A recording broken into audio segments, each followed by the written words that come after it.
What it up, y'all? This is Denzel B signing on with you guys and girls. So today is going to be another movie review talking about the most anticipated movie, supposedly, is Jurassic World Dominion and stuff.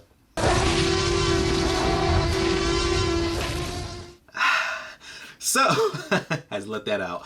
So, how was Jurassic World Dominion? I thought the movie was okay. It was fair. I enjoyed it. It's not as bad as certain critics has pointed out to be, because if you look on the Rotten Tomatoes website, of course, they gave it a 30%, which I think is not, it's not that bad and stuff like that. And then the audience score on the website gave it 81%.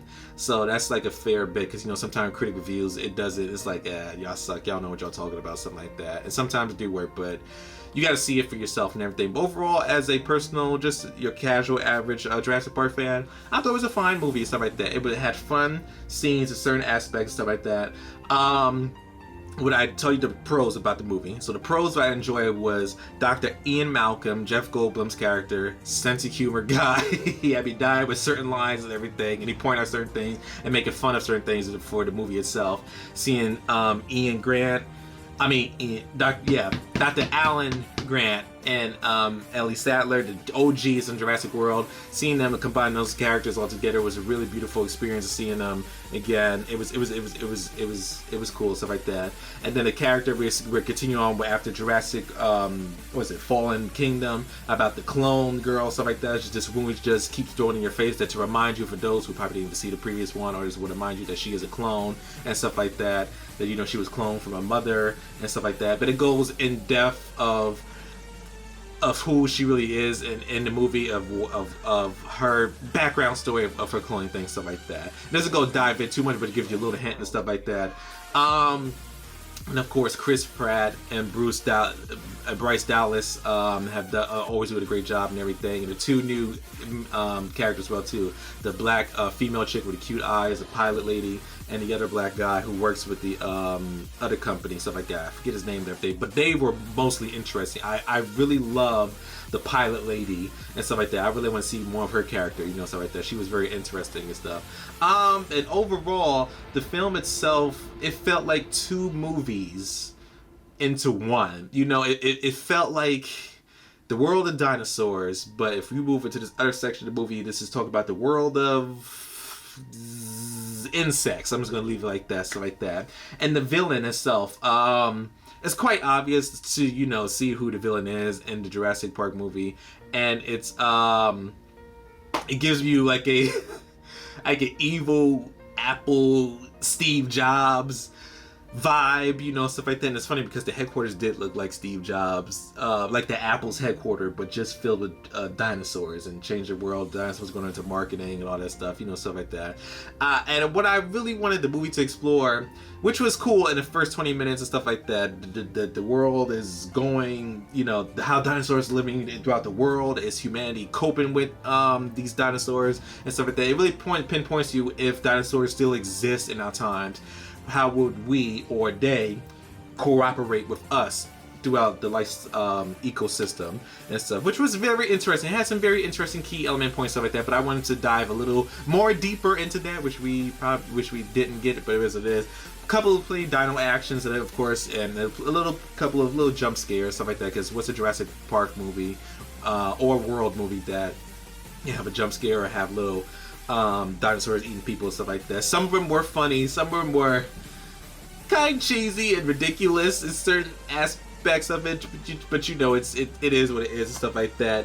And the villain was fair. He wasn't that intimidating. He was more like felt like a more cartoony-ish, you know, kind of villain, and just a cliche of how the villain, you know, concludes and stuff like that. You know, it kind of had a reference back to the first Jurassic Park movie, stuff like that. But just overall, just to be very honest, I'm just being real with you. Maybe if I watch it again, I might see more and more of his flaws and everything. It's not a perfect movie. It's not the best movie, but it's a C. I give this movie a C. It's a C fair movie, stuff like that. Just have fun, turn your brain off, and just, you know, and just enjoy stuff like that. I really enjoyed it way more better than Fallen Kingdom and stuff like that. Fallen Kingdom was iffy for me. It was okay.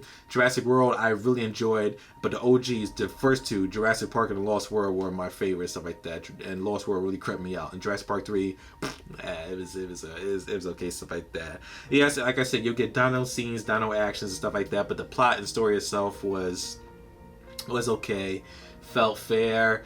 And I felt it could have been, there's a lot of opportunities that he could have done in the movie without spoiling it, but it is what it is. But overall, like I said before, I really enjoyed it. It's not as bad as critics say it. Go watch it. Like I said, I give it a C. And number rating, I would just personally give it like a 6.5-ish out of 10.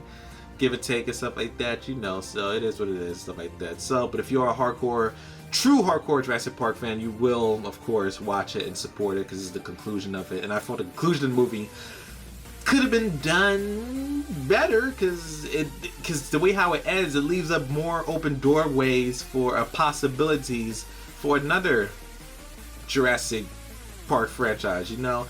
And it also gives me, this movie, I can describe it, the feel of it, of another franchise to compare it to. It gives me the Rise of Skywalker kind of vibes, you know, stuff like that. You know how certain, like the movie Rise of Skywalker retcon certain things of The Last Jedi, but, you know, it made it better, certain things. This is how this movie felt and everything, but Rise of Skywalker did it a bit more better.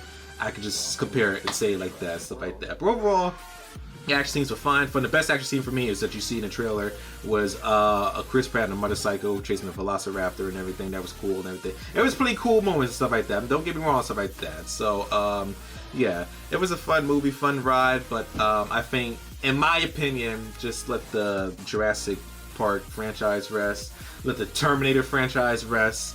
And in my opinion, for the Star Wars, let the Skywalker family rest as well too, stuff like that. So just, you know, that's how I felt with this movie and stuff like that. But that was my reactions and non-spoiler thoughts. I hope I encourage y'all somehow, some way to enjoy the movie and watch it for yourself and stuff like that, because I personally thought it was fair, it was okay to watch and everything. And yeah, so what are your thoughts about the movie of Jurassic World Dominion? Did you love it? Did you hate it? Did you say, man, I give up and stuff like that? I feel you. I understand I understand the concerns and everything. But that was my thoughts about it. What you guys thoughts about it? Comment below and let me know. Also, if you had enjoyed my movie reactions, hit that like, subscribe, and share button. More videos are posted each and every other week. So with that being said, this is Denzel B signing out with a bang. Ha ha.